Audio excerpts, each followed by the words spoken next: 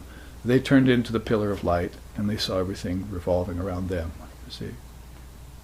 Everything. Worlds, ancestors, events.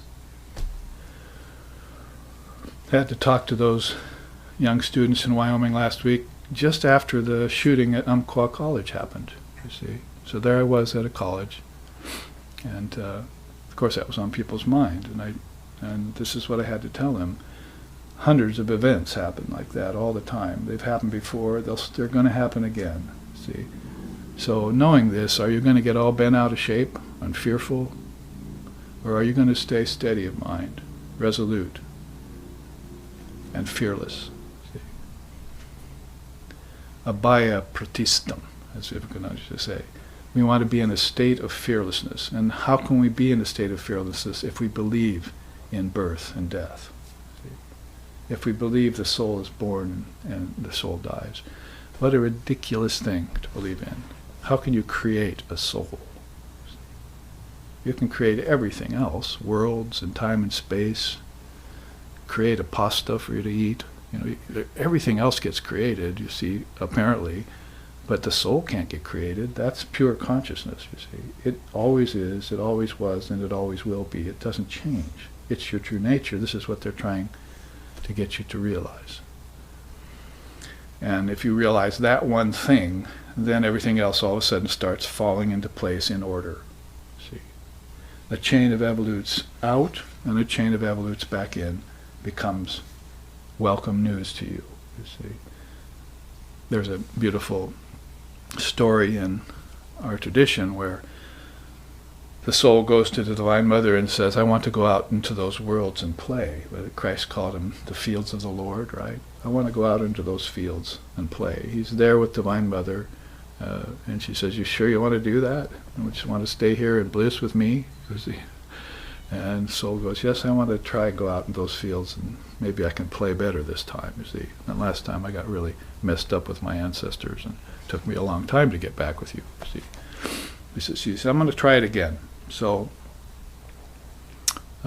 she says, okay, well then go down there. I give you the pass. Go. And then she winked at the soul. And the wink means, don't forget where you came from. Because if you go out into the fields of the Lord, you tend to forget where you came from, you see. All of this makes you forget.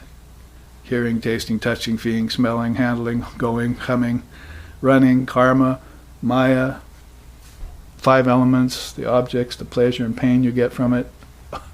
See, where's God and all that? You see, it disappeared to the background of your consciousness. And then someone has to come along and tell you. See? You have to sit in classes. So I was telling the young students in Wyoming last week, you have all learned this class. Speaking in sociology, you all know sociology already. Speaking in biology, you all know biology already. Speaking in government, you all know government already. My God, do we know government? You see, the West is very good at these outer subjects, the lower knowledge.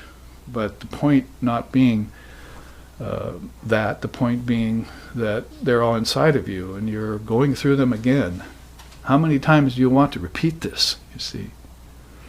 I mean, this is what you should be repeating, the scriptures, until it really opens up your understanding. All this other stuff you're repeating is Maya. And it's like eating cotton candy for dinner all the time. You're not getting any nourishment from it, see.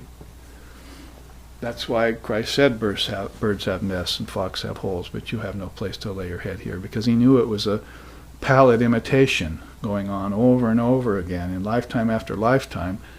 And if you become happy with that, then you become happy with the illusion. And you begin to believe that the world is real. We had that saying from Sri Ramakrishna yesterday. you begin to understand or believe that the world is actually real. And most people believe it is, right? Scientists and so forth and so on. But actually it's unreal, Vedanta says. Nitya Nitya Vastu Viveka, or Brahman Satya Jagad Mithya. These are the first Sanskrit phrases you hear in a Vedanta class. Brahman Satya, God is real. Jagad Mithya, the world is false. I mean, they can't put it any clearer to you than that. So people hear that and they go, oh, the world is false, and they get all bent out of shape and unhappy. But they didn't hear the first part. God is real. See? You see? Read my lips, God is real. See? So focus on God. Love thy Father with all your heart, all your soul, and so forth. What happened to that teaching, you see? You got so involved in the world that you forgot its source. If you remembered its source, bliss would be yours all the time, whether you're in the world or not. Your last name would be Ananda. See, how many people have the last name of Ananda in the world? Hundreds and thousands. They're called monks. And they're monks because they renounced the world. They're not having anything to do with it anymore. They may serve the people in it, but they're not serving the world. They're not worried about global warming and nonsense like that, as if the human being could do anything to hurt this planet. This planet's been here much longer than the human being has, and it will be here much longer after it goes. And in your egotistic way of thinking, you're thinking that somehow you can save the species or save the whales. Actually, you're going to nuke the whales. I saw that bumper sticker on a car the other day. And nuke the whales. See? Well, that's probably what's going to happen anyway. But you cannot destroy a whale. See? You're thinking of the whale as a form, but it's actually a thought. One scientist at the turn of the century said, we began to think while we studied nature that it looked like a machine, you see, just pumping things out, rivers, canyons, trees, forests.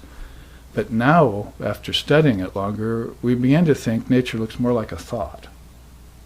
So there's a scientist that's on the right track. That's a scientist that's beginning to involute and look towards the sources of things, the causes of effects, not just looking at the effects and making your conclusions based on that, because effects are constantly changing. That's Maya you're talking about. That is the very nature of change. People say, I'm going to change the world. Well, the world is already changing so fast at a billionth of a second that there's no way you can change, you see. It's happening all around you all the time. You should rather be withdrawing from it. See, Sri Ramakrishna said, never study Maya, withdraw from it and look at it from a distance. And then you'll make the right conclusion, see. So, it's either conclusion or confusion. That's what I'm saying. See? Make the right conclusion or be in confusion. And most beings are choosing the latter course, unfortunately. So this is why we talk a lot about what used to be called creation, preservation, and destruction. But now we're calling it projection, sustenance, and withdrawal. Brahma projects, Vishnu sustains, Shiva withdraws it at the end of the cycle. So Shiva and Shakti together are an important couple that every soul needs to know and come into darshan with, that is, relationship with, and then build their house on that bedrock of spirit. Now, if you look at the rest of this chart, as we did, I think we looked through this in Hawaii at one of our recent live streaming classes, you'll see that this chest of drawer that she operates, you see, is got 3 drawers, and is called the 3 worlds. So in a sloka coming up here, you'll see that this is what is being said.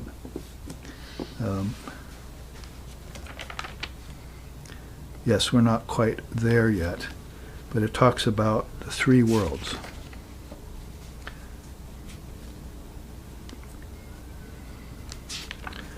But here on sloka 3, 4, and 5, we're talking about cause and effect. So this chest of drawers has 3 drawers, They call it the three worlds, and the outer world is called Stula Jagat, or gross world. Now the next world in is your mind, is your mental world, the collective mind of all beings. There's a lot of power in that, as we were just saying, and that's called Sukshma Jagat. That is the subtle worlds. That's where all these beings that you don't see and these beings who you loved who passed away have gone to. They've gone inward into a subtle realm. They don't have physical bodies anymore. Then there's a deeper in, there's a causal realm, you see. Karna Jagat. Karna means cause. In fact, they call this mind Antakarna, the inner cause of things. So they name their minds the inner cause of everything that's outward. So from the causal realm comes the subtle worlds. Subtle worlds give rise to the gross worlds. Then the gross worlds get taken back into the subtle worlds, and then the subtle worlds get taken back into the causal worlds, or the causal realm. And that's for you, that if you want the closest correlation to that, it's waking, dreaming, and deep sleep. When you're waking from here on down, right? You've got the 10 senses and the 5 elements, and you're awake, and your senses are beholding the objects, and that's the gross world, you see. So you're in the lowest drawer of Mother's divine chest, you see. But then when you go to sleep tonight, you pack it all up, you see, and you fold it and iron it, and you put it back in this drawer, you see. And you're going to want to iron it really well because you want it to come out nice and unwrinkled. A lot of people don't know that art. So when they wake up, they're unhappy. They're groggy. They're grouchy. So you want to make sure, like I just chanted, dissolve it all like bubbles into water, right? So you want to make sure that at the end of the day, before you go into your dream state, you dissolve everything that happened to you in the waking state like bubbles into water. That is, bubbles of consciousness into the ocean of Brahman.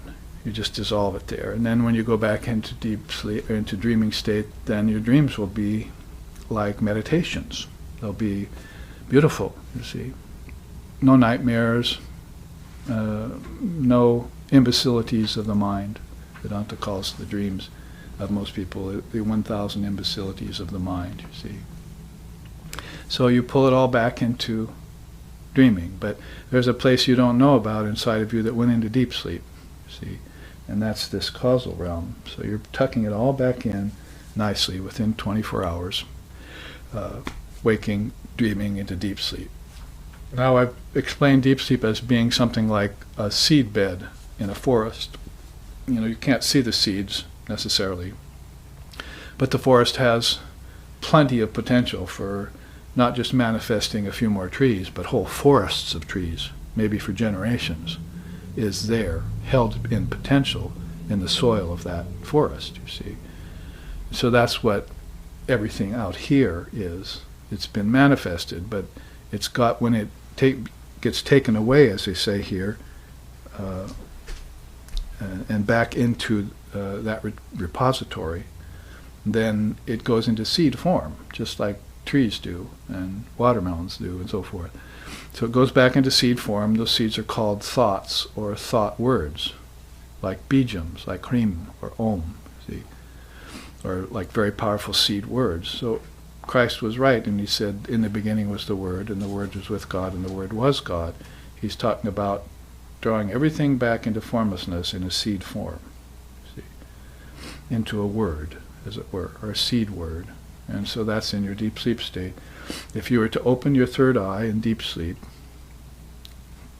and it doesn't happen when you open your two eyes out here, but if you open your third eye in deep sleep, you'll see all the seeds for universes and space and time, and those rivers and canyons and forests and dreams and everything that are an outward manifestation of your own consciousness. See, you and 7 billion other people are going to sleep and wake.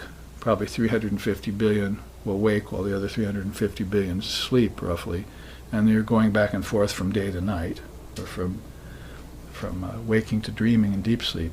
And as that's happening, all this projection power is generating these cycles, you see, and people get used to them, and then they cling to them as if they were real.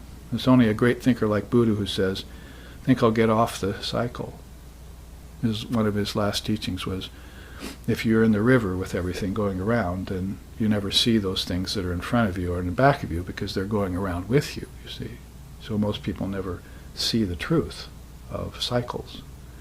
But if you get off on the riverbank and watch, you'll see the same thing go by a couple times. All of a sudden it'll occur to you, this is cyclic. This is a merry-go-round. And I'm on it with my ancestors, and I'm on it with objects, and I'm on it with dreams, and I'm on it with ignorance.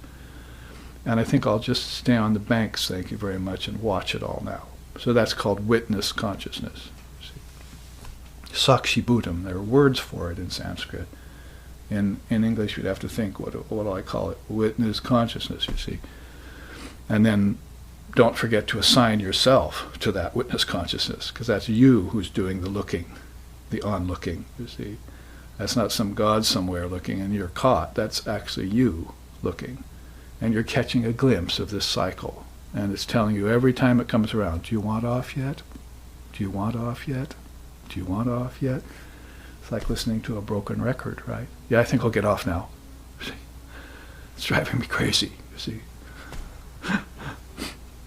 So that's what you see again when you see an illumined soul, someone who got off the merry-go-round and therefore are free souls, like Vivekananda is probably the most recent absolutely free soul that we've seen in the world. They're undoubtedly of the highest nature. Anitya Siddha, the Paramahamsa called him, an eternally perfect soul. So when you see a soul like that, you see a soul who's free, and he's free even when he comes into a body like this, see. 39 years, he'll give up the body, see, and he'll do his work and leave. Sri Ramakrishna said he's like the ancient Homa bird's egg, Homa bird, she flies miles high in the sky and lays her egg in the sky. She never touches earth. It's like her, right? She's just way above everything. So she'll lay her egg up there, you see, and the egg will fall, and miles will fall. And when the Earth's atmosphere starts to suggest itself to the being in the egg, it'll crack the shell, swoop down, just barely touch the earth, and swoop back up to its mother. And that's how Sri Ramakrishna Paramahamsa described Narendra, Swami Vivekananda. He just comes for 39 years, you see, just briefly, like a steamship, leaves a wake behind it. Just enough to leave enough of this Vedantic wisdom behind so that hopefully we can follow him, see, up and in to our true nature. So if he comes enough times and says, you're caught on the wheel, like Buddha did 550 years before Christ, then you'll begin to think, freedom isn't such a long way off. Maybe I can be free here and now in this very lifetime. And there's a word for that in Sanskrit, Jivan Mukta. That's freedom in the body. See? And that was one of Shankara's great gifts. He brought that back to our thinking consciousness in 700 AD, is that you can become a Jivan Mukta. Or there's a picture of Dalai Lama here on our wall. He's a bodhisattva for 13, 14 lifetimes, you see. He's lived as a free soul. And so, as I was saying yesterday, you can't walk up to him and say, I don't believe in reincarnation. See? Because Dalai Lama's had 14 reincarnations, which are conscious, you see. So he's not going to take that very well, you see. I'm sorry, I remember 14 of my incarnations back, you see, and I can attest to you that it's true. And that reincarnation is a kind of cycle, isn't it? So it's a matter of whether you get reincarnated in ignorance or you get reincarnated in wisdom. It's kind of what it boils down to, as long as you still want to keep form. If you don't want form anymore, then you're going to get off the whole shooting match and you'll get free. One lifetime you'll just be like the hailstone that falls into the ocean. You'll just give it all up and never come back to form again. In fact, Buddha's last teaching, he said, have no hope for me, for the world, forevermore. I'm gone and gone forever. So when he found the truth, he got off the cycle and he created a rift in it so others could follow, called Buddhists. and so they can follow. So actually, Buddha never came back again. His emanations came back, the Buddha fields and so forth. Look into Tibetan Buddhism if you want to understand that more. But these souls will go and quite often will abandon all form and not take a name and a form anymore. They'll stay out of the wheel of time, and they'll stay out of the worlds of space. See, these lower drawers. Pull it back to the chart. And if they are going to come back and they're not going to immerse themselves in bliss, in the Almighty Father yet, then they'll keep a subtle body right there. They'll keep a little semblance of form, so that when they pass from the physical body, they'll go back to their subtle body, and they'll abide there for some years, maybe longer, maybe a couple years, maybe 100 years, maybe 500 years in the case of an avatar, and then they'll use that subtle body to take on another physical form. They're doing this consciously, see.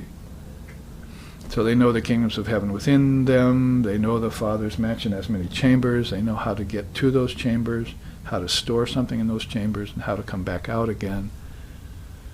And therefore they're past masters at it. And that's what they're trying to suggest to us, that we should have our first conscious life. And if you are a candidate for a first conscious life, then you're going to have your first conscious death, you see.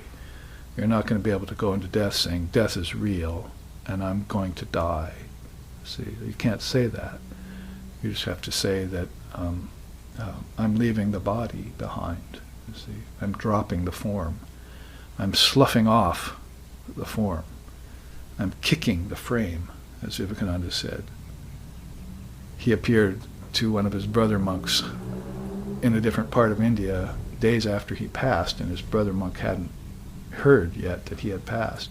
So he came walking up to his hut or something in the road and said, his brother monk said, Swamiji, how did you get across so far, how did you get here?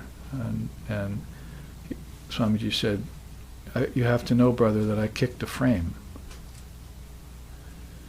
So he saw a vision of Swamiji, is what he was seeing. Swamiji projected a vision so that to tell his brother monk that he'd left the body. And so he found out later that Swami had left the body days before that vision. So very beautiful stories like that of beings who are so masterful that they can operate these inner worlds. See, it'd be like, say if you live here in San Francisco and you don't know how to get around, see. So that's difficult, right? What streets to go, how not to get lost, what buses to take. You don't know anything about that. So that's what most people are in these realms, see. But these souls are like beings who know San Francisco in and out, you see, inside and out. They know all the systems, the taxis, the buses, their friends to get them around. They can navigate San Francisco perfectly well, see. So that's like an analogy for these beings who know these subtle realms. So they'll keep a subtle body inside for a while, and then they'll use that to get back into form. And if ever it comes a time when, in fact, Dalai Lama just said, maybe I'm not coming back again. That's my last birth. Because Tibet doesn't need guarding and watching anymore, so to speak, because the Red Chinese have taken it for their vacation land. See, it was pretty much ran away with it.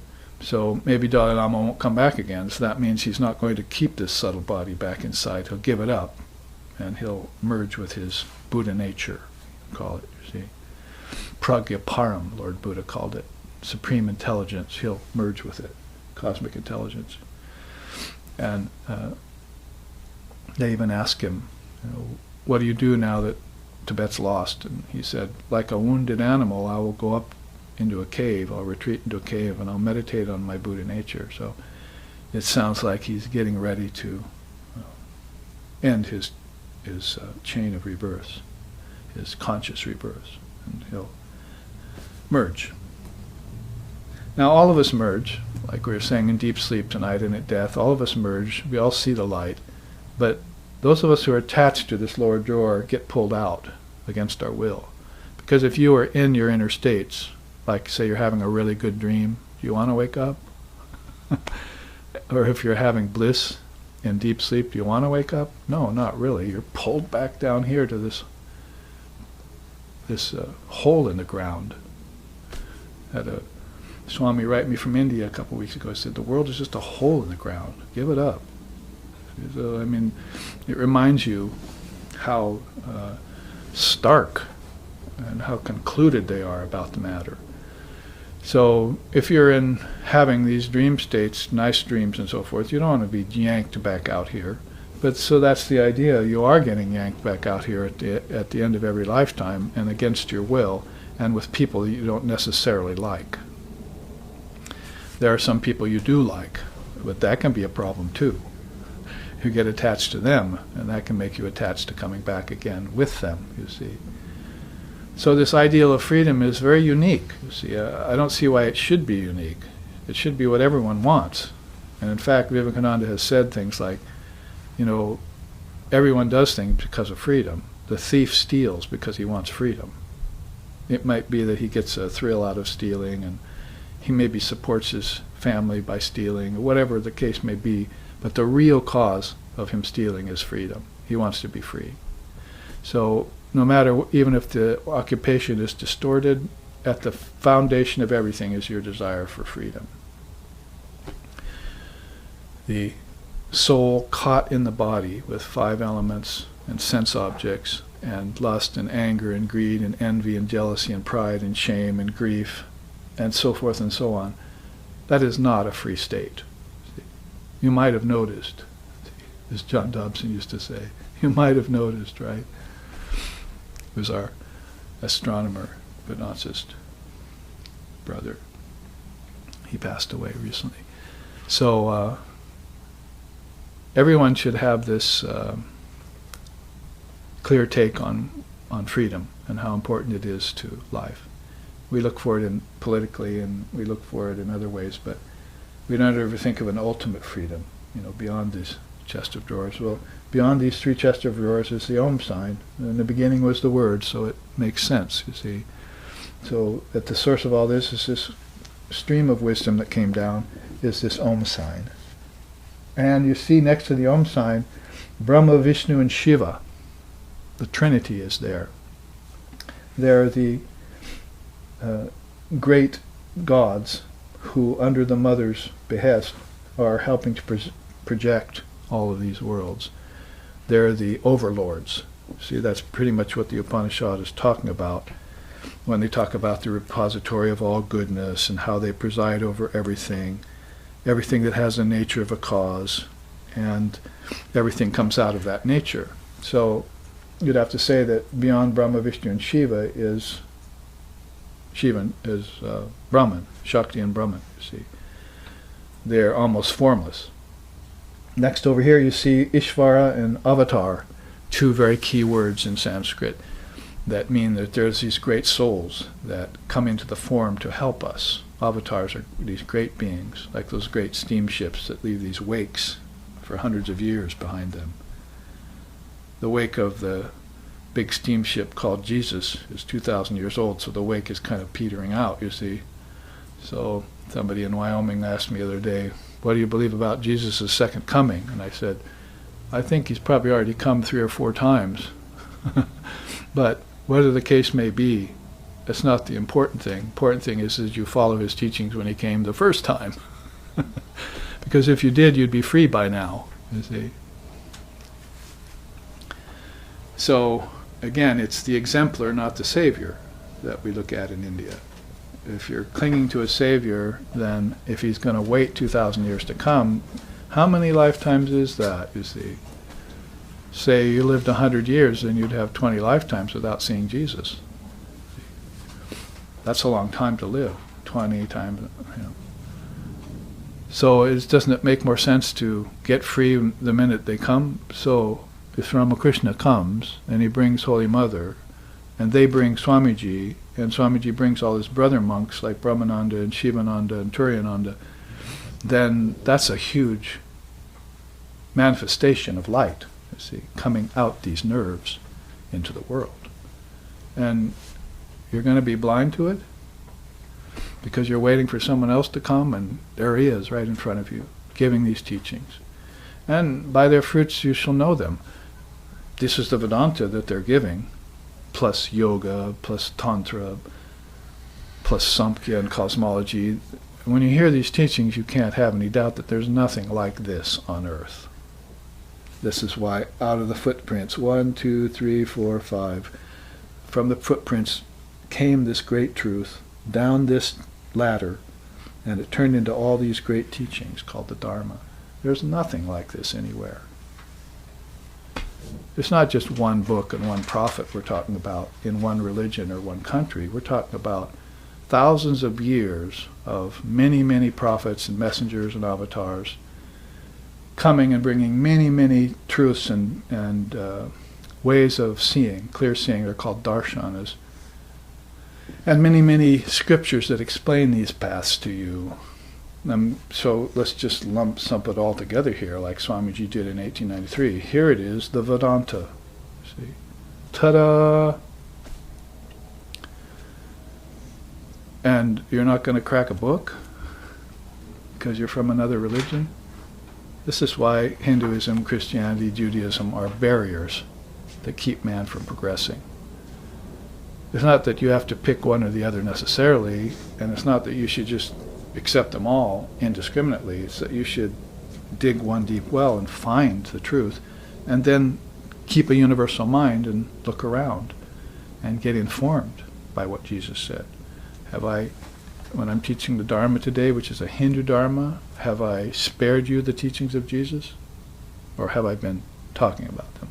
This is the difference between a universal mindset and a fundamentalist, or a hypocrite even, is that we accept the teachings of all the saviors, all the avatars, all the exemplars, all the religions, and we examine them.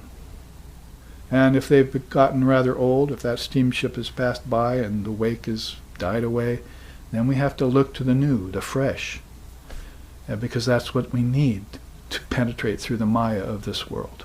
It's that thick, you see. It's gotten that thick. They call this the Kali Yuga. So this is where people have lost all of their spiritual knowledge. In a yuga earlier, they had lost 1/3 of it. The yuga before that, they'd lost a half of it. The age before that, they'd lost all but 1/3 of it, you see. And in the Satya Yuga, they had all of it, you see. So that's how things decline. See, from age to age, I embody myself forth to resurrect, to destroy the old Dharma and resurrect the new Dharma, Krishna says in the Gita. And the Gita is thousands of years old, BC. So this awakens us to this great message of universality in Vedanta. Now, I think we've looked at this chart enough.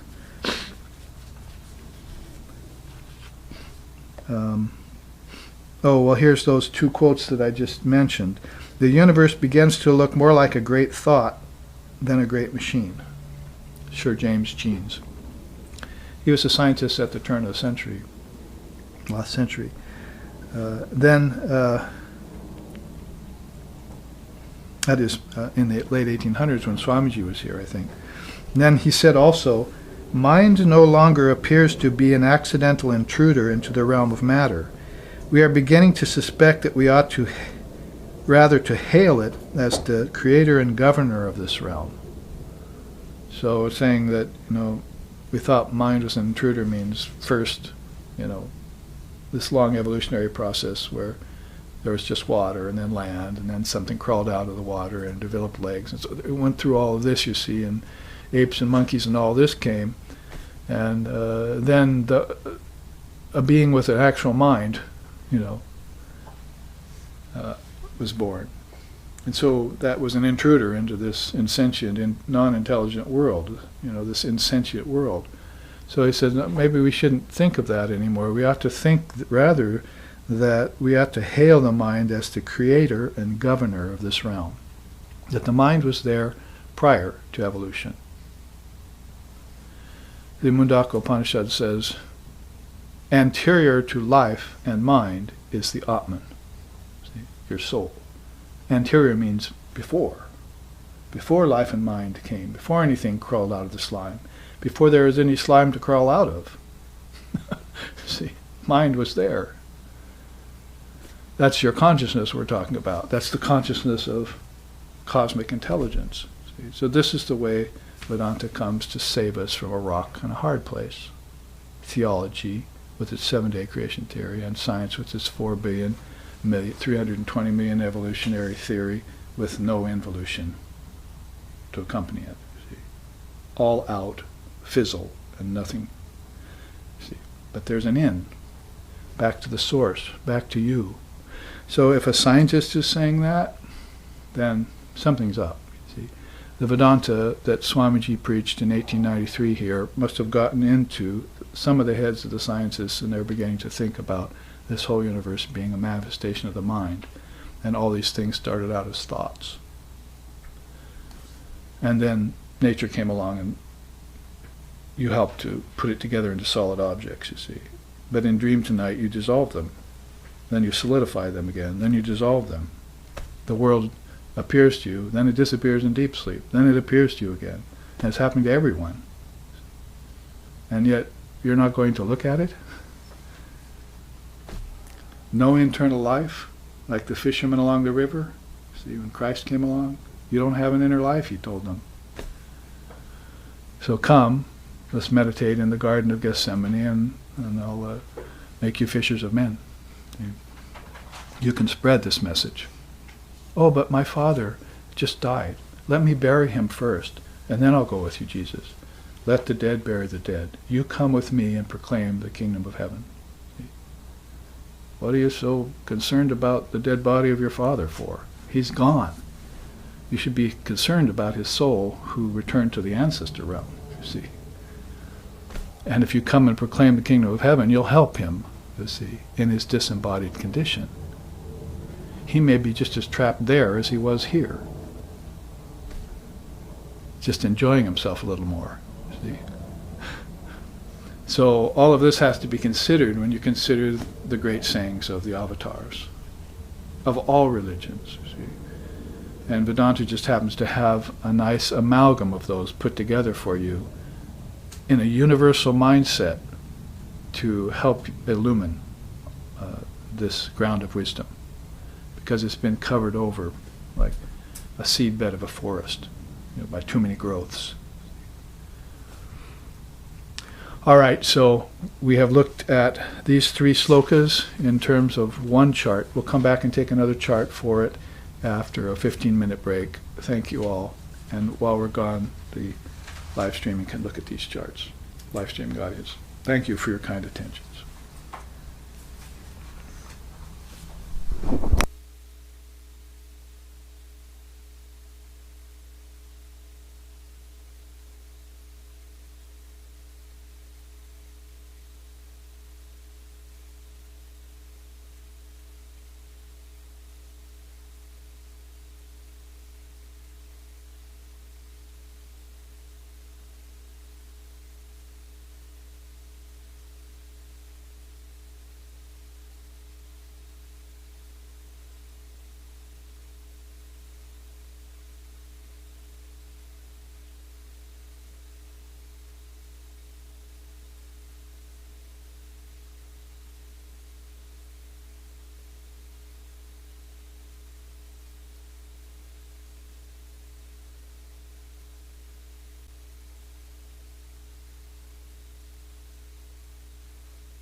Welcome back to the second half of our second class on this weekend, which is bridging Navaratri again. Next week, Monday, I believe, starts the first day of Navaratri, maybe Tuesday. And we'll be up in Portland at the end of next weekend doing our Durga Puja celebration there on Saturday night. If any of you here in San Francisco want to mosey on up, fly up and take in the Navaratri celebration with your Sangha brothers and sisters in Portland. And in Portland is where we finished this Shvetashvatara Upanishad some months ago. And now we studied the Taittiriya Upanishad, which San Francisco can still look forward to. But we're still on chapter 5 of this, and it's a 6-chapter scripture. But actually we've taken 5 slokas, and that's almost halfway through the 5th chapter already, so we'll look to making good inroads into it on this 2-day meeting that we have this weekend on a very auspicious time. And in the first half we looked at the ancient chest of drawers teaching out of Samkhya Yoga, which contains the gross, subtle, and causal bodies, if you remember. And that's all in accord with these slokas here, that in which are said, differentiating each genus into its species and each species into its members, the Supreme Being withdraws them once more into their own ground. So I would say, if I were to interpret that, that living beings come out of Brahman, that is, out of intelligence, and things and objects and sentient matter comes out of Prakriti. So that's Purusha and Prakriti we're talking about if you take it back to the old terms. And so everything comes out, it's differentiated into its own genus, into its own species, into its own category, and then marches back in. And the marching back in is what we're missing in science. There's an evolution but no involution. So that's why sciences, I have a few students right now who are studying physics, and they have written me and said, I really am glad I heard the Vedanta, because physics is not satisfying me.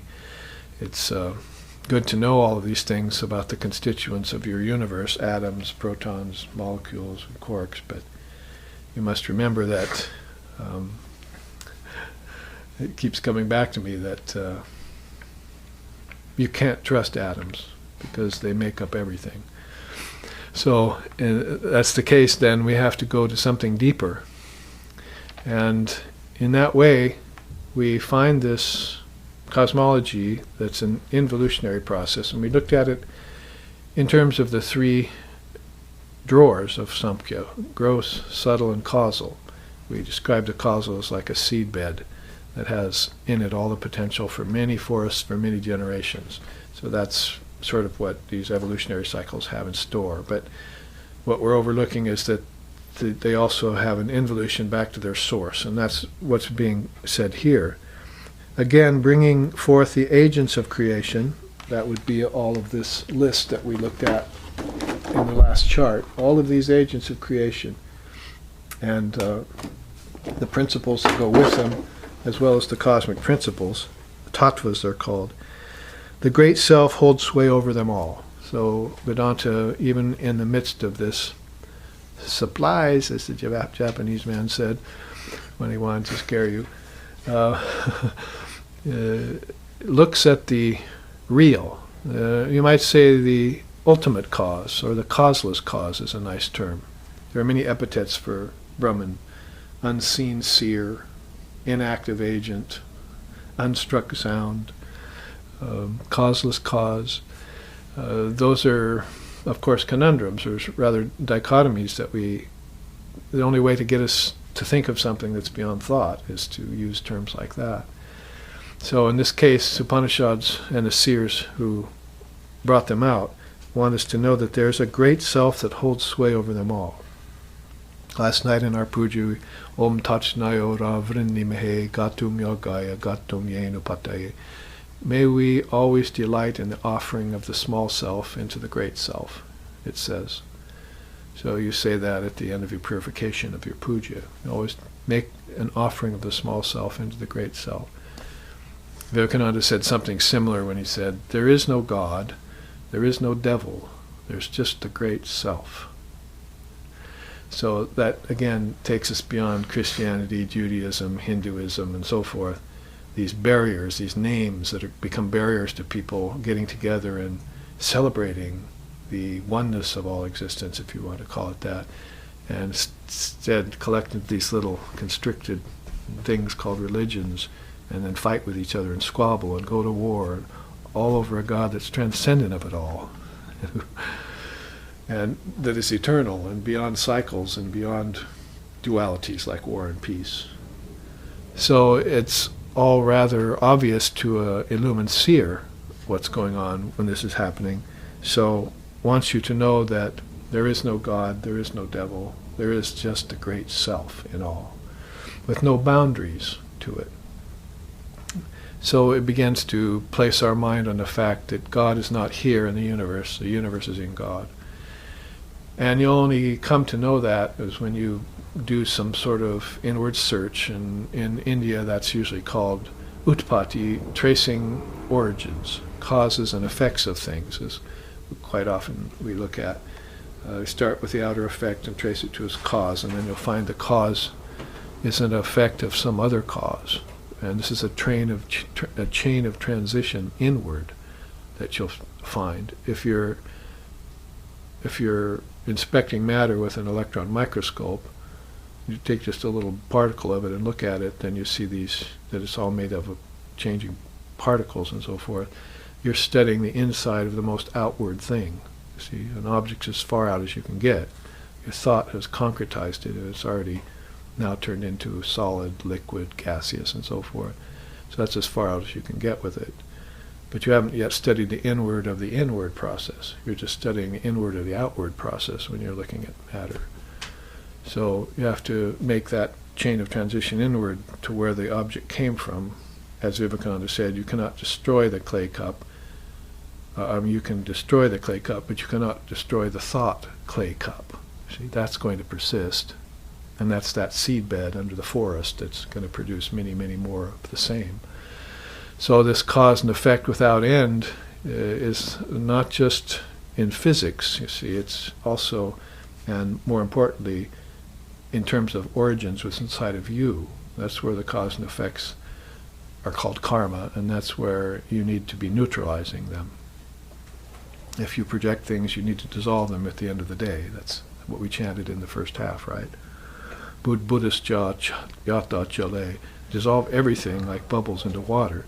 Each day you do that in your meditation. Whether it's an insult you received that's keeping you on the outside, or whether it's bliss that you had, or whether it's happiness at eating a dinner or whatever, you dissolve it all. You don't hold on to it. And then you stay free for the next creation, which is next morning. Next morning is the next cycle of creation for you. And this is how they stay even keel, even-mindedness, peace of mind, quiescence of mind, steady wisdom. There are so many ways in which the seers are expressing it to us. And so it's all boils down, at least for now, to this mindfulness that we hold each day and each night, and the meditation process and the sadhana we follow, like we looked at in the first half, that important word sadhana. Now, that's sloka 3, sloka 4. Just as the sun shines, lighting up all space above, below, and across, even so does that one adorable God, the repository of all goodness and greatness, preside over everything that has the nature of a cause. So I thought in that terms that, because we talked about the three drawers being the three worlds, that we could look at this, which is sort of course, borrowing from the tradition, but venturing forth out of the idea of just one or two or three causes. I put it into some ladder there of some 7 or 8 causes. In fact, there's the material cause, then there's what I call the efficient cause, then there's the primordial cause, then the subtle cause, the cosmic cause, the remote cause, and the causeless cause. So these are all, steps of a ladder going back in. If you were to bring it out according to the sayings of the different seers, you can sort of reflect on them, and then assign them to each level of cause and effect that you're moving through. And remember, cause and effect to us is karma. It's of the mind. It's not just two objects hitting together and what happens, cause and effect, but it's what's happening in your mind when thoughts are colliding or in harmony with one another, and what kind of a effect that produces in you, harmony or chaos or happiness or sadness or depression. All of this is cause and effect in the mind, which is why I brought up this chart, which if we have time today we can look at, because it goes more into the real cause and effect in the mind. But look quickly here. It's no secret probably to anyone now who has studied their biology and science that the material cause is what everyone operates on. They think basically food gives you energy, creates sperm, that's given to the ovum. Physical body comes out as a fetus, it grows, it develops 5 active senses, 5 cognitive senses, and finally a human brain appears, and that's pretty much what you're talking about here in this ladder up that we looked at in the first half. And so there's a good reason why we give that a name called the material cause, because again, if science is only going out and not taking us back in, that there is no inner biology, there is no inner science, there is no inner psychology like yoga, then we're left in a lurch outward. You see, we are matter, we're born with matter, we die in matter, and the soul is completely discounted. And consciousness is not even taken into the equation, what to speak of intelligence. Where did intelligence come from? Did it just happen? How come some people are born and eat food, produce sperm, have babies, grow and so forth, and they don't have any intelligence? See? Or maybe their intelligence is just all secular. See, but intelligence in my tradition is a living entity. It's a living verity. And you see it in the great souls. You see it, yes, in the scientists and geniuses and so forth, but in India, beyond the scientist and the genius is the seer and the sage and the avatar, souls like that.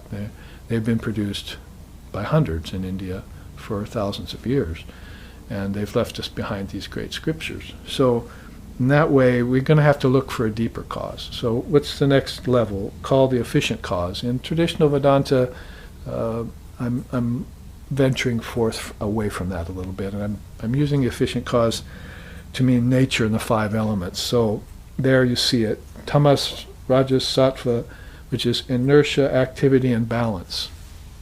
In nature and in the mind both. Again, not just in nature, but you have a mind that gets lazy, you have a mind that gets restless, and you have a mind that gets balanced one day and feels good, right? So you're going through these 3 gunas, they're called, all the time in cycles, and you want to transcend them. In the meantime, you're going to want to control them.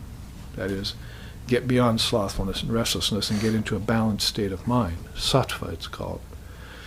And then maybe you could get the peace that passes all understanding once you can maintain sattva. But if you can't maintain sattva, then you're never going to have that peace that passes all understanding. You'll never know what that consists of, what Christ was talking about. You just feel good, see?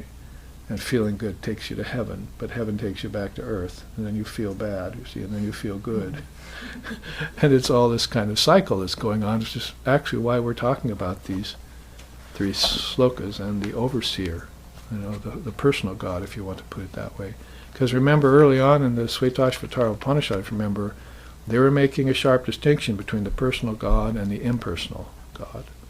Brahman and Ishvara, if you want to put it that way. God with form and God beyond form. So they've already clarified that for us.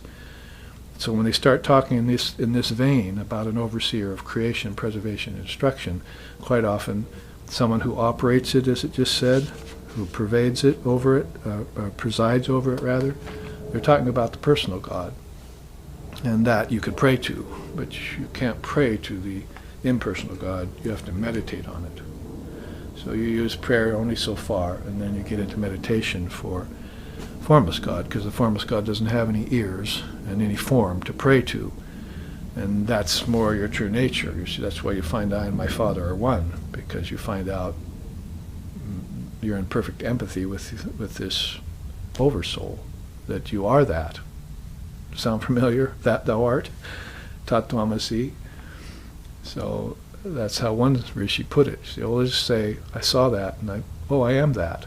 You see, I'm no different than that. There's no difference between God and mankind. That's called Advaita Vedanta.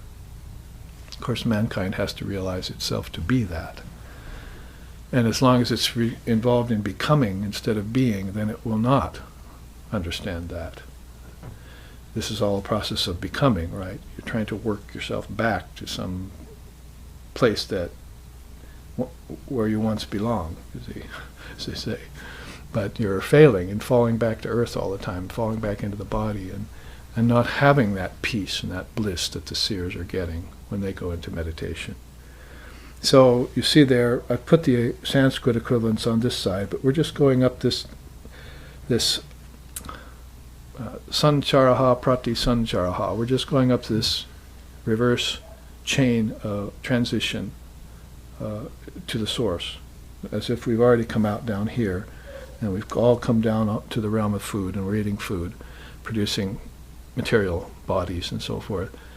But now we want to go beyond the material cause, so we have to look at nature and the 5 elements closely. And then we're going to have to look at what's called the primordial cause, and that has to be what Vivekananda told us was that we were missing when he came here. We're missing the ideology of prana, or life force. What's causing me to do this?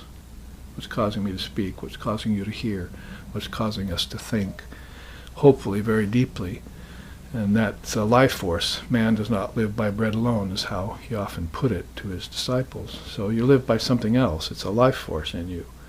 And yes, food helps it, sustains it sometimes, but it's not dependent on food, because there's a prana inside that takes you to the realm of the ancestors, and that takes you into deep sleep tonight, and takes you into the realm of dreams that doesn't depend on food.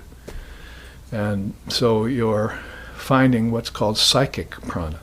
Vivekananda said there's prana and then there's psychic prana. So there's this energy that's very akin to what we call Shakti power, that's overseen by the Shakti. We looked at Shakti when we looked at this last chart, and the Divine Mother sang about her.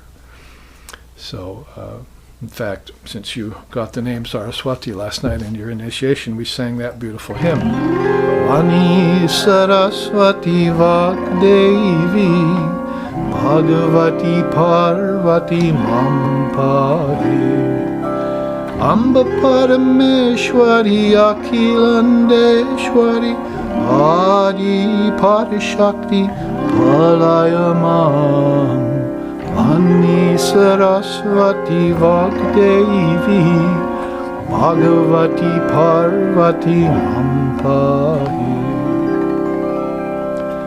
That particular verse says, O Mother, you pervade the entire universe with your primordial power. See? Your primordial power. You see, so prana is the first sign of that primordial power that we tune into, and we don't tune into it, then we don't know her, you see. Mother doesn't exist, Mother Wisdom doesn't exist, intelligence doesn't exist, consciousness doesn't exist, there's only matter. So between matter and consciousness there's this energy, and if we're leaving it out, then we cannot get free of matter into spirit. So this energy is what Vivekananda said in 1893 is what we're missing in our ideology, that and the tanmatras, and they really pretty much come next, see up here. So let's look at that as we go inward on the beautiful notes of that song towards her. This primordial cause is the tanmatras and the panchavayus. There are 5 pranas. One takes your thoughts heavenward or inward, and one takes the food waste down and excretes it, and helps the perspiration come out of your body, and another circulates nutrients in your blood, and one causes the in-breath and the other causes the out-breath, you see. An upward moving prana, a downward moving prana. So there are 5 of these pranas, which Vivekananda called the 5 pranas, the one prana in 5 forms, he called it. So we're to look at it as unified, but has these different functions in its kingdom, its own kingdom, which we're calling the primordial cause. This is life force, you see. And you'd have to go inside and examine it. You know, why does the eye see? Why does the ear hear? Why does the tongue taste? But people are all preoccupied with what the eye sees, what the tongue tastes, isn't it? And what the ear hears. That's the important thing.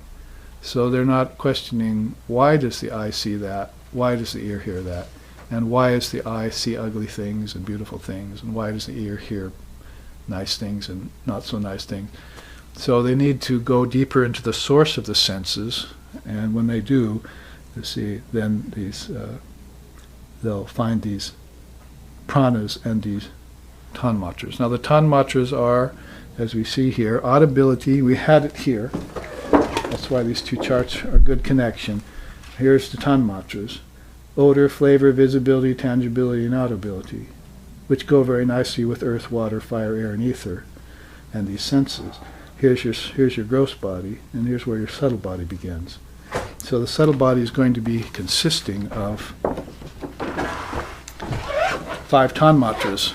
And only the closest thing you could say to them is that you'll find them in your dream tonight, because you walk on land in your dream. I was at Wyoming College last week, and I asked the students, they're kind of looking at me blankly, so I said, well, let's put it this way. How many of you went flying in your dreams recently? And about 3 or 4 hands went up. So, people have dreams of flying. So, is that important? Not really. What's important is that they had air in a dream and they had a body in a dream. That's what's important. So it means that you have 5 elements in a dream, that when you leave waking, earth, air, fire, water, and ether are here, that you take them with you into the dream. You have space, you have air, you breathe, you run, you pant, you salivate, you taste. Everything that's happening out here also happens in your dream, but in a subtle form. You see, these are called the tanmatras, or subtle elements and subtle senses. So you have 5 of each, just like you have 5 of each out here. In fact, a case could be made that you also have 5 active senses in a dream, because you walk, don't you? And that's patindriya. That's called locomotion. Maybe you went to an outhouse in your dream. So maybe you also have excretion in your dream, you see. Only you don't have to worry about it there because it's not physical, so you don't have to create a sewer system. But maybe you will want to create a sewer system in a dream and make all that subtle excrement go somewhere, you see. Whatever the case may be, the point is that you have 5 elements and 5 senses in a dream. And that makes that a world, you see. We're not thinking of it as a world within us, as a kingdom of heaven within us. We're thinking of it as a figment of our imagination, see. So you might want to account for it, and that's, if you do, you'll find out this is happening all at the level of a primordial cause. Now, if you went deeper than the primordial cause, you'd come to what's called the subtle cause. That has to be the mind. Pretty much in accord with that subtle body, that second chest of drawers we studied in the first half, that's the realm of the mind. And just as a recent example, that student who wrote me yesterday and said, drugs expand my mind. And I wrote back and said, no, the mind can't be expanded. It's the kingdom of heaven within you. It's infinite. The mind is not the brain. See, the brain, you might be able to expand that, either physically by sticking something in there and making it wider or cutting into it, or you might be able to, expand your memory or things that happen in accordance with the brain, but you can't expand the mind. See? So what you're doing when you take intoxicants is meddling with the mind. And the mind can't be expanded. So that's because its very nature is intelligence, ego, thought, mind, desire for life and desire for activity. These all occur in the subtle body. This is the mind, and it's not just your mind, it's the mind of 7 billion other souls on earth right now. And it's not just the mind of 7 billion souls on earth, it's the minds of your ancestors by the billions who went inside to these very realms. You see, they used the prana to move inward, you see, udana.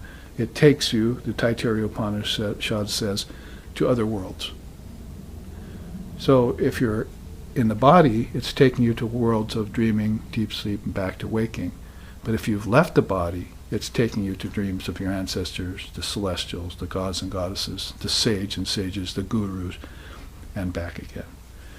So this is important, you see. If you want to know the kingdoms of heaven within you, then you're interested in that kind of teaching, and you want to be free from matter, the weights of matter, then you'll start to learn this inner cosmology. Now there's a quote right about there from Queen Chudala. Queen Chudala was an enlightened soul, and King Shikidwaja was her husband, and they meditated together. They were a king and a queen that meditated. You'll find this story in Yoga Vashishta, Lord Vashishta's great scripture. I made a translation of it downstairs if you want to pick one up. So they meditated together, and she walked the skies, and he didn't. This is where the teaching of the walker of the skies comes from. People in later generations, right on up to the present, have grabbed onto that phrase, walking the skies. Let's make a movie about it, and so forth. Or let's shoot up a rocket space, and we're walking the skies. But this isn't what Queen Chudala was doing. She wasn't up in a rocket ship. She was inside of herself, walking the ether that was inside of her. Do you get my point? If you have 5 subtle elements in dream, you see, then you must have space in a dream. So you're walking in inner space, and there's another inner space inside that. You just have to think of 5 little Russian dolls, compacted down into one. And you open one, and there's another, and you open one. That's what space is like. It has 5 different levels to it. So the soul sojourns into those different kinds of space. So when she meditated, that is Queen Chudala, she could actually leave her body, leave her senses, leave the waking state, and go even beyond dreaming state, and go into this realm where there were other walkers of the skies moving about, and she would commune with them and get wisdom. So we bump into each other here on the street, and it's like, hi, how's the weather? And that's about as much as we learn, right? But inside, you meet these walkers of the skies, and they're walking the skies too. That is, they know all of this, inside out. Like Sri Aurobindo said, I go up and down the amber stairs of birth and death, consciously. Dalai Lama's done it 14 times, right? So, walking the skies, you meet other walkers of the skies. Meanwhile, sitting next to her was King Shikidwaja, and he wasn't getting off the ground. See, in his meditation, there was no more sky to find. He was just barely hanging in there meditating. And she was so much more advanced than he was. She never told him that, because it was her husband, and she didn't want to make him feel bad. But one day she mentioned how he asked her, how are your meditations? And she started telling him about this, and he laughed at her. She said, oh, you're just lying. Those things don't exist. So here was a person who meditates without having any purpose to meditate, really. It's just the priest told him to do it, so he meditates, right? But she's actually having inner experiences meditating. So when he laughed at her, she just said, okay, I won't say anything more. Say no more, say no more. So then she started having these profound experiences of walking the sky. So I'm just giving you a little history on Queen Chudala. So let's read her quote. Souls embody to enact an array of karmas which place them under the influence of the unforgiving laws of cause and effect. Not all of these lifetimes, these dream streams of conditioned awareness, are founded in negativity.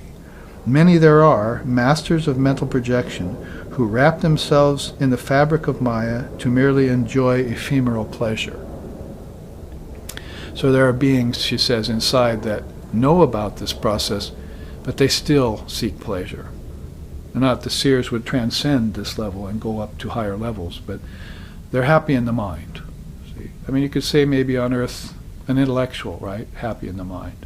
Doesn't want to seek God or follow religion or meditate, but is quite smart, you see, and has everything under their control. So they're an intellectual, and they're pretty much happy in the realm of the mind. They don't maybe know they're even in the realm of the mind. So I said yesterday, right now you're sitting in your own mind. That's how Vedanta would put it. You're sitting in your mind right now. You see, you think you're in the body, but the soul isn't in the body. The body's just walking dead. See, without consciousness to it, it would just fall flat. Nothing would function. Without even prana in it, it would fall flat and not function. What to speak of consciousness? So, there's a much deeper level to go she's talking about there. There are masters of mental projection who are stuck in the realm of projection and they can't go any further. If they did go further, what would they have on their sides other than buddhi, ahamkara, chitta, manas, kama, and karma? They would actually pierce into the cosmic cause. Cosmic cause consists of Maya, Vidya, Kala, Desha, Nimitta, Niyati, Kalasaraga, and Purusha. Now, if you watched my last live streaming class in Hawaii before I left about 3 weeks ago, and 4 weeks prior to that, I was talking about the spandas of Shaivism. So Shaivism is, they worship Shiva, and Shaivism has come along and taken these 24 cosmic principles and built another 12 on top of them. So those 12 are right there, pretty much. Niyati, cosmic laws, time and its phases, the power of attraction, and deshas, and space and cause and effect, nimitta, and knowledge, variegated knowledge, the source of knowledge. Everything that's known down here starts there at Vidya. This is avidya, or Shuddha Vidya, mixed knowledge, but up here is its source. So this cosmic causes, what to speak of prana, just not known to most people. That there's a level of consciousness like that where the laws of time and space originate from. You could imagine. And where the power of attraction comes from. People are always saying, it's love. But it's just too simplistic, because lots of things get attracted to one another, and it's not a very good outcome. If it were true love, it would be a good outcome, you see.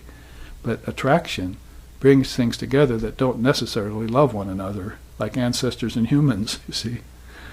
So you have to know what attracts. You know that a magnet attracts iron filings, like that. That's a physical cause and effect. But what if your ancestors were a bunch of iron filings and you were the magnet, you see? And you would attract them all the time and be reborn with them over and over again in ignorance. So that's the power of attraction. Now, power of attraction can be as gross as that, or it can be as subtle as what attracts the baby to the mother. Or it can be as beautiful as what attracts the devotee to God. All of that lies in one realm called raga, and there are beings in that realm. See, all of this, you can't just look at this as principles. You have to look at it as worlds that are peopled by billions of beings, just like this one is. See? So you can see the inner cosmology in India is just so fleshed out. It's so fat, you see. It's so full. And that's why all of this is so full out here. Purnamadaha, Purnamidam, Purnat, Purnamadachyate. From the infinite, the finite has come. But since it's come from the infinite, it too is infinite. Infinite trees, infinite clouds, infinite rivers, infinite birds, infinite little dogs running around. You see? So it's all come from the infinite. But out here it's still infinite, isn't it? You can't find an end to them all. And they just keep reproducing, you see. So, but you want to get to the source of all that manyness, as I gave a talk at the college again last week called Unity and Diversity. So everyone was there ready to hear me. You see, they're thinking, he's going to talk about unity and diversity. Well, I talked about how diversity covers unity. So I threw them a curve.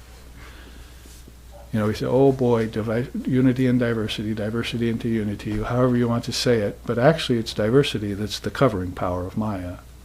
The manyness covers the one. And it's been said in different ways that way.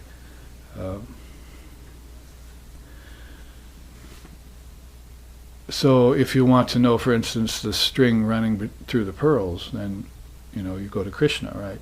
If you want to know just the pearls, then you can go to the jeweler.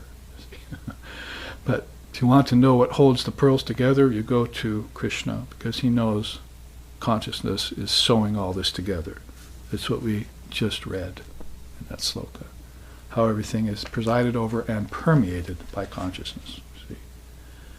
formless consciousness that oversees all these processes. But if you only know physics down, then you become hypnotized by finding the atoms and the molecules and the protons and the neutrons, then the atomic particles, then the subatomic particles. You see, you just get hypnotized by this outward-going Maya. But look at what the cause of all that is. See, right even up to what attracts atoms and molecules, what attracts planets in orbits to stay around the sun. What keeps them there? Oh, gravity. What is it, you see? Actually, the source of it is right there in the power of attraction itself. It's a law. It's a cosmic law, not just a gravitational law, but it's a law inside that says this has to do that. And that's both a good and a bad thing. If you find this law and you want to go here, it's a bad thing, you see. It's keeping you down. You're stuck in the power of raga. You're attracted, and you can't get free. But if you're from here down and finding it, then it's a good thing, because now you can make sense of why all of this gets attracted to itself, why beings are attracted to everything but God, or why some beings are attracted to God and some aren't, you see. All of a sudden it's clear. You see, oh, I see, it's all due to the power of attraction that exists at a very deep level inside of all beings, see. And you don't want to make the mistake that that's the soul, you see, because the soul is still far beyond that. Beyond attraction and aversion, beyond good and bad, beyond virtue and vice, beyond humans, animals, and insects, beyond every other duality and tripudi is this Atman, ever free, never bound. Vivekananda called it ever free, never bound. Right? So, if you come to the cosmic cause, you find all this. Here's the English equivalence. You find the individual soul, the Purusha, is there, pretty much overseeing all of this. See, buddhi, ahamkara, chitta, manas, kama, karma, all of that belongs to the soul.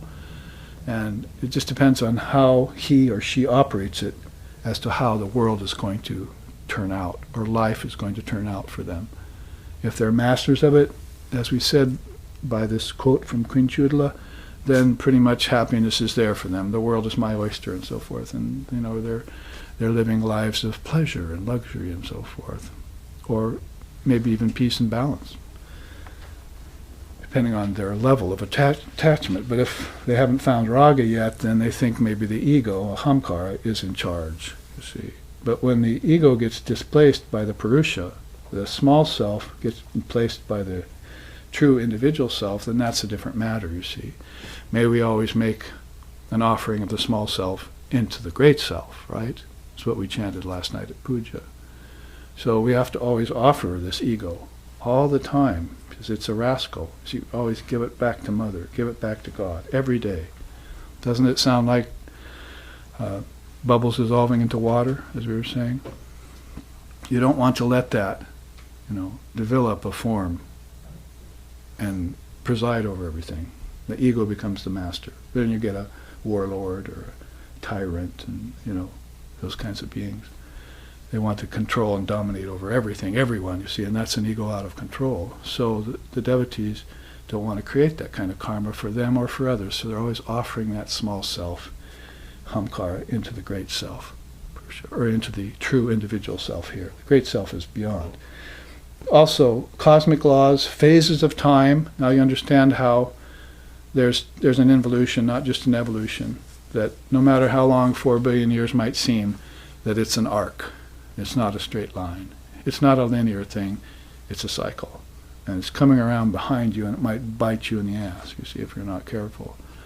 So there's these cycles going along, and that's where you'd really understand it, at the level of kala and kalas, they call it, time and its phases. Then you understand how that operates as a cosmic law beyond this world, not just as a 24-hour day or 24/7 work week and so forth, you see, but you understand where the very concept of time comes from and how it comes out of the mind, you see.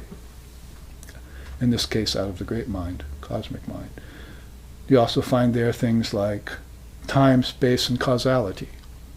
That's desha kala nimitta, or kala desha nimitta in that order. Then higher cognizance, that's vidya. That's higher wisdom. Now you know where all lower wisdom comes from, because you find the source of higher wisdom. And you saw it in Jesus, and you saw it in Buddha, and you saw it in Krishna. See, wow, that's amazing. You see, and with their possession of higher knowledge, they're not getting stuck like we are in lower knowledge. See, they're not getting hypnotized by a bunch of diversity. They're living in unity, and therefore diversity obeys them. See, that's what Father of Yoga found out in his, probably not his most recent incarnation, but in the incarnation where he came up with the eight-limbed yoga. He was the teacher of Shankara, named Govindapada, in his more recent incarnation. Before that, he had founded the eight-limbed yoga system, probably about 140 AD. And his whole look at that age, because Buddhism was in a decline, and Vedanta was about to have its uprise again. What he found out was, and he put it this way, the seer has become obsessed with the seen. See? The seer has become obsessed with the seen. So that's wrong. That's cart before the horse. The seer must be the master of the seen. I mean, take an example today. Televisions. See? You've become a slave to the television. It's got you, you see. And you watch it 8, 10, 12 hours a day. Maybe you never turn it off. See? You go to fall asleep with it on. The white noise is there, while you sleep. So this is a problem, you see. The seer has become obsessed with the seen. Or how about all the screens everyone's always looking at constantly? See, so you're obsessed with an outer thing, and therefore all of this is escaping you, see, if you're so obsessed. If you can't take it and leave it, if you can't, as my teacher said, attach and then detach at will, then you're in a problem. If you can attach and then detach, no problem, see. But it's when you get attached and can't let it go, that's, of course, obsession, complex. We call it building a samskara in your mind, a negative samskara. So this is the import of higher cognizance. When you find out where the source of wisdom is, you're so close to her. You're so close to the mother. We were singing about that last night in this beautiful hymn. Remember when we sang this at the puja? Mere prana tumi, mere jan tumi, kasse jan parme, mere tere namake. Mere prana tumi, mere jan tumi, kasse jan parme, bina tere namake. Durga Shiva Datri Karuna Daya Shakti Jaina Karni Chandraganta Deva Dharni Kushman Mera Prana Tumi Mera Jan Tumi Kasse Jan Parame Vina Tere Namake.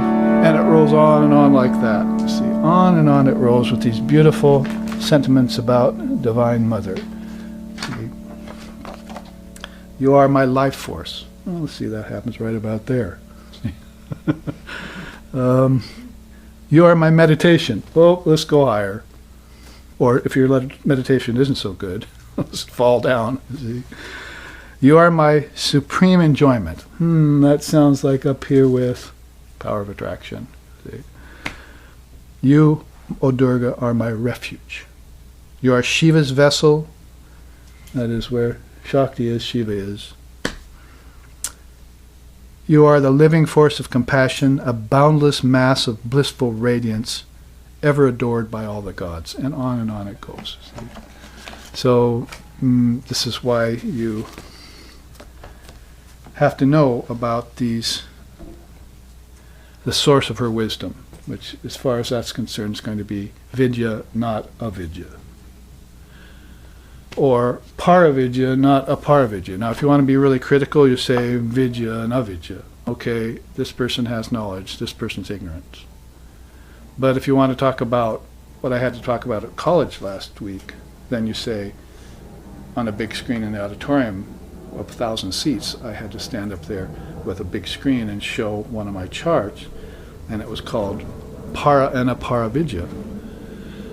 So I had to explain to people who were teachers and students alike out there, without offending, that there is a higher wisdom beyond secular sciences. So there was a part on that chart for math and mathematics, and there was a chart for the fine arts, and there was a place for phonetics, and there's a place for all these things, all falling in the realm of lower knowledge. That's called aparavidya. But then above that was, you are my compassion, you are my meditation, you are the blissful radiance of the gods. Above that was paravidya, you see, supreme knowledge. So this is right in between those. See, it's like a doorway leading one way or another. And if you find it, you get very much attracted to the mother of wisdom. What's her name? What's that? Saraswati. Louder! Saraswati. Yeah, we just sang to her. Vani Saraswati Vakdevi, the goddess of the word. And she plays the veena, so music is a part of it. And she holds the scripture in one hand, so scripture, revealed scripture is a part of it. She's got the japa mala in another hand. I was giving that talk in that big auditorium, and I said over to Annapurna, quick, get online, because she can do there at the school, and show a picture of Saraswati. So they put up a picture of Saraswati, and I was pointing out all the things, all the accoutrement in her hands, and what they mean to this Western audience of cowboys and cowgirls. Yippee-yi-o, kaye, right? Vedanta in Wyoming, I don't think probably Swamiji ever went there, although we know he passed through Texas. So this was a great experiment, as I called it. A lot of kind of wide eyes and blank faces, and what the hell is he talking about? But nevertheless, it got exposed, and there was some appreciation for it. So Vidya, look at how knowledge of a higher cognizance is still below Maya. When the Shaivites talked about this spanda means a vibrating sphere. So it's like the kingdoms of heaven within that Christ was talking about. It's a vibrating sphere. This is a sphere here, right? The earth sphere, and it vibrates. All different levels of vibration here. Thought's one of them. See? So they're talking about inner spheres that vibrate. And those are called spandas. That's the word in Shaivism, in Sanskrit. So we gave 4 or 5 classes in a row. Look back on the live streaming where they're stored on Advaita Academy. Thank you, Advaita Academy. And you'll see that these, and thank you, Mahesh, for eventually turning them into a series for YouTube for SRV, which he's done with so many of our teachings. But you'll find that wherever there's name and form, that's Maya's domain. So Maya extends very, very deep into the process of involution. Or at the very start of evolution, Maya will have to come forward because it is name and form. Name and form cover the nameless, formless Brahman. The word for that, one word in Sanskrit, vivarta. One of the first Sanskrit words I ever learned, vivarta, that God gets covered by form. We're also busy running to find God in every form. Vivekananda says, whoa, hold on there, boy. Whoa. God won't come into form. Form is in God, as you can see. But God won't come into form. So don't look for God in all the wrong places. Keep it formless and rise up to it, you see. Like Buddha did under the bo tree for 49 days, or Christ did in the wilderness for 12 days, or Muhammad did on the mountain, and so forth. Keep it sacrosanct and rise to it. Raise your consciousness up to it by dissolving all of this like bubbles into water every time it happens to you, right? It's a practice daily, just like a breath. If you did it as religiously as you breathed, then you'd be a realized soul. See? Just think of it that way. Since I breathe, then with every breath, let me remember Mother's wisdom. See? Every in-breath, every held breath, every out-breath, let me remember that. Or just remember her. If you can do that. She's pretty much above it all. So you can see her at the very head of this list. This is her realms of name and form and time and space and causation. So anyway, my point is Maya. Let's look at Sri Sharda Devi's quote. She says, "The moment that cause and effect comes to an end, one realizes God. That is one's last birth. Thus, this, plus the practice of spiritual discipline and time, are the main factors in the attainment of spiritual knowledge." So time, spiritual knowledge, it's all right there at the cosmic cause, isn't it? Everything she's saying. But she says when this comes to an end, this cause and effect, that's your last lifetime and you will realize God. That's what we call the remote cause. That's very distant, as it were, from most people. That's why we're calling it remote. It's way back inside of you, see. But maybe it's just only a breath away, see, depending on how good you are at folding time and space. See, the Upanishads say that. I think probably the idea of doing Messiah, where they took some sort of a spice and folded time and space in that novel, came from Vedanta and its ideas, because in the Upanishads, 5,000 years older than Christ, there's a mention in a sloka that says, when man can fold up the skies like you could fold up a cloth, then he will realize that he's bound in Maya. Because he has to fold this all up first. He says, I crumple this all up. See, in fact, that's what I did here. I'm crumpling it all up into an ideology that came out of my mind into 7 different levels of cause and effect, so that I could include everything that was in those scriptures and give us an idea of how fecund it is, you see, how fertile it is. And if you can look at it that way, then the kingdoms of heaven welcome you with open arms. Welcome, welcome, say the shining ones, right? The Devas and the Devis welcome you into their realms. That's a quote right out of the Upanishad. So these Devas and Devis, they welcome you into these higher realms, and the whole thing just is a beautiful dream. See, down here it's not so beautiful anymore, you see. In fact, it might even be kind of horrible once in a while, and very difficult and hard to navigate.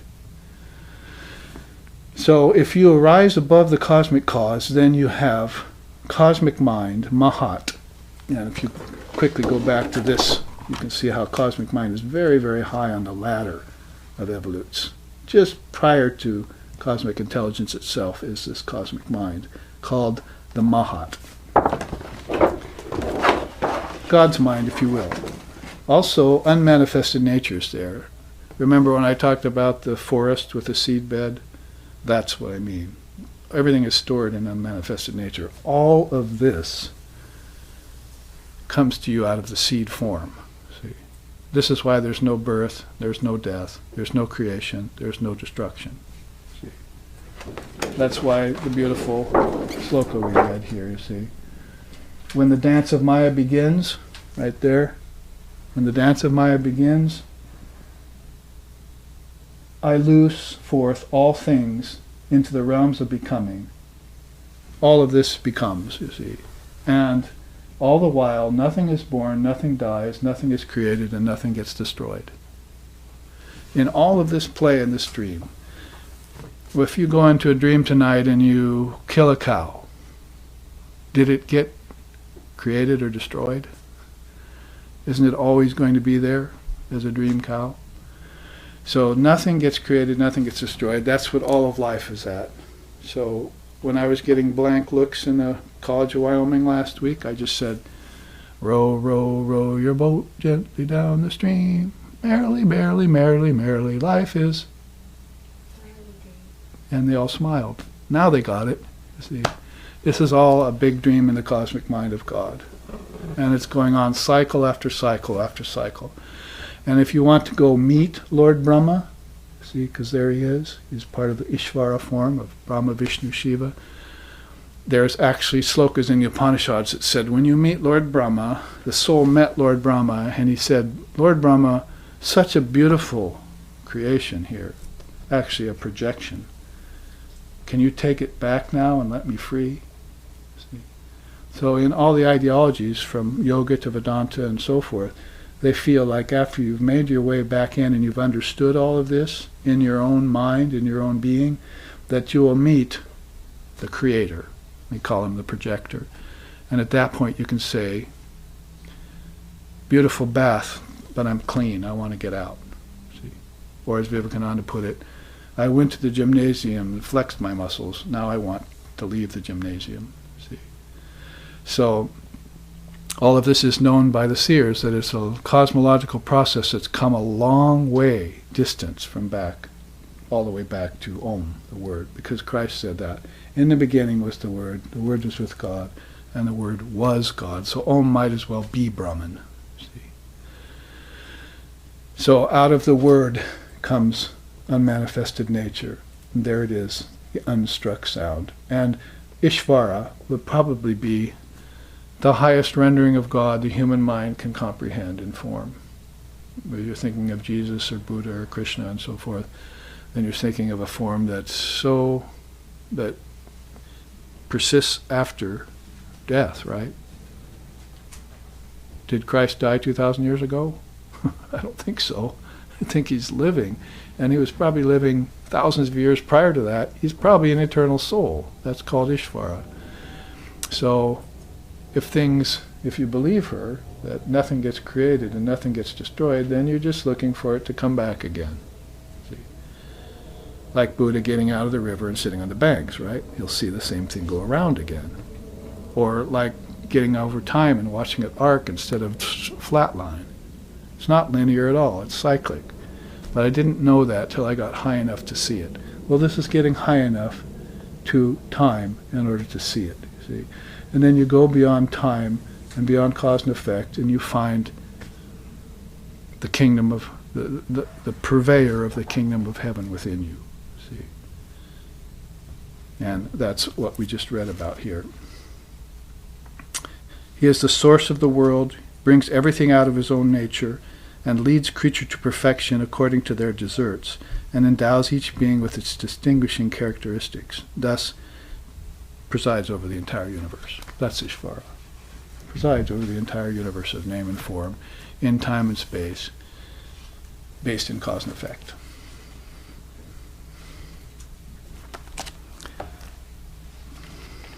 So that is Sloka 3, 4, and 5 that we've unwrapped with these two charts. We have 10, 15 minutes, so we can look a little bit at how this applies more back to earth. All right, everybody, come back to earth. Come out of the spandas. Come out of the kingdoms of heaven. We're back here in the body all of a sudden, you see. So now we want to know how cause and effect works here in the mind. How all of this got produced by karma. So for that, I created this chart with Shiva Nataraj dancing there, and said, the phenomena of causality does not apply only to science and physics, but also and predominantly to the many territories of the mind. When cause and effect is inspected as pertaining to subtle interior planes, like these, and physical actions and their repercussions are traced to psychological, intellectual, mental, and emotional levels, the valuable and indispensable science of yoga gets revealed, and its teachings of karma. Missing, right? Missing anywhere else but in Yoga Vedanta, India. You see. Cause and effect is all out here, see, in matter. But the mind didn't cause everything. We don't think that way. Here, if you look at it, didn't the mind cause all this? I mean, first of all, your mind. You're responsible for a portion of it. But then there's God's mind responsible for that which you're responsible for later, you see. So we're not thinking that mind creates everything. Some God created it on a cloud somewhere. See? Or maybe not. Maybe it was just evolved over billions of years, and then it will fizzle and nothing will happen. So whatever the case may be, we're saying here is that the teaching of karma and the science of yoga gets revealed when you want to look inwardly, because that's what they've majored in for thousands of years. Inner life. Not outer life like the West. inner life. You have to understand that Western science is only a few hundred years old, but yoga is thousands of years prior to Christ. So they've been concentrating on inner life umpteen more times than we've been concentrating on outer life. See? And that's what makes the Dharma so rich and so powerful and so convincing when you hear it presented in a cogent way. With that in hand, that is, all of this in hand, the aspiring soul soon solves all problems in relativity and gets free of causation for all time. So, get thee behind me, cause and effect. I want to know the causeless cause, Brahman. That's my source. That's my essence. See? That's who I am. I and my Father are one. Right? So it's about time to find that out again, especially if I've lived too many lifetimes going up and down this ladder. Maybe even only this far and fallen back down with my ancestors, you see. It's a problem. So since cause and effect needs to be related to things other than just physical, you can see my categories here. At the bottom of the heap, you might say, is emotion. See? Maybe all of you can't see this, but you can kind of catch it. Hope I'm not making the glare worse, but you can see the emotional level of things is kind of the most difficult problem right now, where I think the word in Sanskrit is akshobha. So if you take an asana, like a mental posture, like you've been doing in that book I wrote, I'm going to take a mental asana. One of them you could choose to heal yourself would be akshobha asana. It means being non-emotional. All the illumined souls I met are non-emotional. All the unillumined souls I've met, most of them are extremely emotional. So what does that tell me? You see, there must this peace of mind, this balance of mind, this equanimity, this indifference to anything that happens, this side by side with this compassion for the well-being of all beings, you see, is this coming from this non-emotional state. So I'm presenting it here as a problem. And when you find cause and effect vibrating and rotating around it all the time, you'll want to get out of it. And a lot of that's happening with your ancestors, your family. That's your karma family you're born with. These people in here, you weren't born with them. You see, this is not your karma family. This is your spiritual family. And now Saraswati's even joined us, you see. So we're going to be looking forward to more wisdom that she's bringing to us, referring to our newest and youngest initiate here in the room. Now, there you see 4 bullet points. That is, cause and effect in the mind. It ignites anger and other passions. You could say maybe there's such thing as good emotions. Let's just be fair. We would say the best kind of emotion is devotion. That's one of the sayings on our bumper stickers. Now let's convert emotion into devotion. Let's turn it away from people and affairs and problems and turn it towards God and increase our love for God, our devotion for God. But otherwise, if it begins to ignite anger and fights and passions and so forth, and that causes karmas that happen the next day and then exacerbate and happen again the next day and so forth. And maybe then you have a karma for lifetime with these souls. I mean, I know in my own family, I know one brother and sister who never talked to each other the rest of their life because they had a little squabble about something when they were in their teens. They never talked to each other the rest of their life, you see. Were they born in this lifetime together in a family just for that? Or was it maybe they should have gotten over it? So forgiveness is usually not an emotion. See, it's just coming to recognition of the truth. So you forgive, see, and you hug, and you go your own way. See? So my point. Another here is breeds attachment to weakness and pity. I've said Swami Vivekananda's favorite word was freedom, right? In Sanskrit, we would call that moksha or mukti. But his least favorite word, in fact, the problem for everything, as far as he is concerned, weakness. You had to be strong. On every level you had to be strong. And anything that got in and messed with your strength was to be eschewed. Get thee behind me. See, there wasn't the devil he was concerned about getting behind me. It was weakness. See, I must become strong in body, at the emotional level, at the mental level, all these levels. You see, I must become strong. So you could say a teaching on weakness. How about pity? Well, there is something as empathy, so there's a higher kind of feeling that you could have. Pity someone doesn't really help them, but if you have empathy, then maybe you'll roll up your sleeves and start to try and help them. Otherwise you're walking away, I pity you. Good luck with that, as they say, see. But how about, can I help you? See? So again, much higher than just a base emotion. There are other routes or avenues you can take. And you should every chance you get. God is standing there before you in a human form and you're not acknowledging it. You must serve God in all beings, right? That's the law of karma yoga, according to Vivekananda. Also, this cause and effect in the mind heightens a false sense of security. There's kind of an opposite end of the spectrum than pity and weakness, is that you have these people who are very confident about nothing. You know that Shakespeare film, right? Much ado about nothing.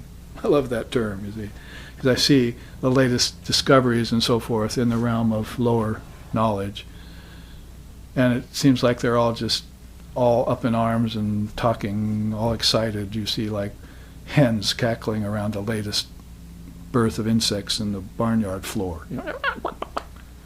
And then, a couple of years later, the whole thing's passed over. Or maybe a couple of months later, they're not talking about it anymore, and they're on to the next new thing, right?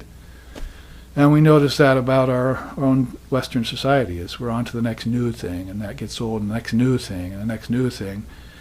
And there's no stopping and just saying, all of this has come out of me. I can have it before they even discover it. See? How about an internal cell phone, folks? With buttons and everything.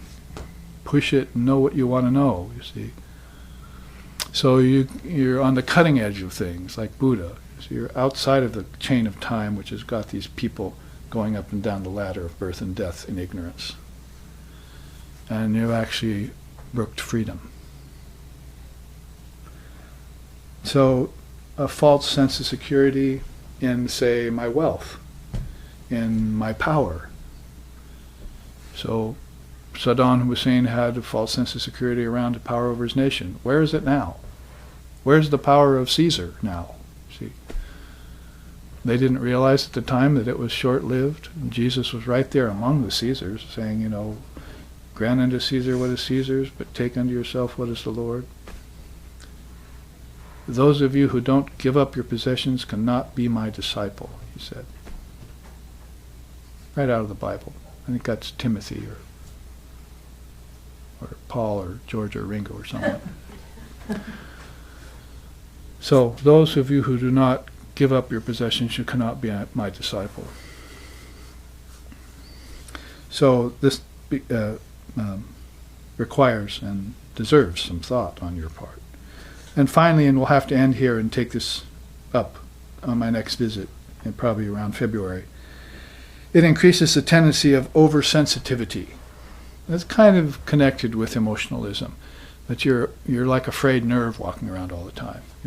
Whether it's reactionary behavior or whether it's fear or whatever the case may be, this cause and effect at an emotional level, you can see it in people, and you have to be very careful. It's like they say, walking on eggshells, right, around people, because they're volatile and they can go off, like this guy who took a rifle and shot a bunch of students at a college.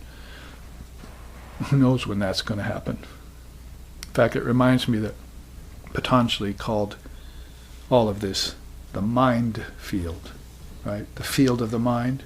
You know the saying in Christianity, the fields of the Lord, Jesus mentions in the Bible. So it's a mind field with seeds, right? So I started calling it a minefield. See? A minefield, like in war, you see. you have to be careful where you step, or little bits and pieces of you will be strewn for a half mile in all directions, right?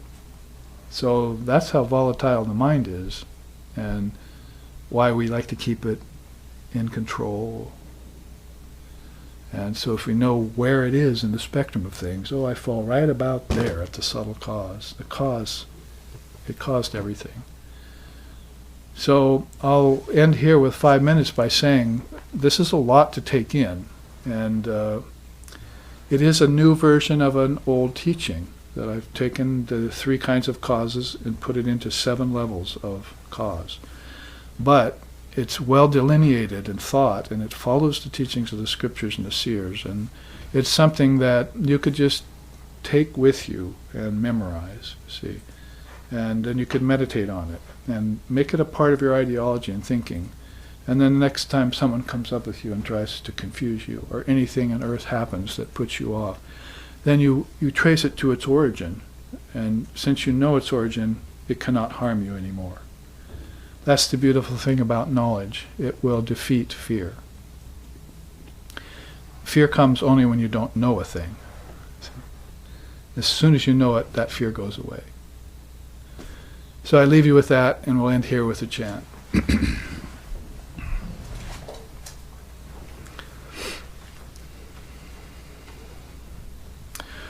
Om Tachnayo, Om Tachnayo, Ravrinni Mahe, Gatong Yagyaya, Gatong Ye Nupataye, Daivi Swastarastu Naha, Swastir Manusebhyaha, Urdhvam Jigatu Bhesajam, Sangno Astu Dvipade Samchatushpate, Om Shanti Shanti Shanti. May we always rejoice by offering the small self into the great self. May we always revere the Lord and Mother of all sacrifices. May divine blessings be upon us. May peace be unto the entire human race. May healing, well-being, and prosperity then also abide among us. Om peace, peace, peace. May peace be unto us, and may peace be unto all. Om Hari Om.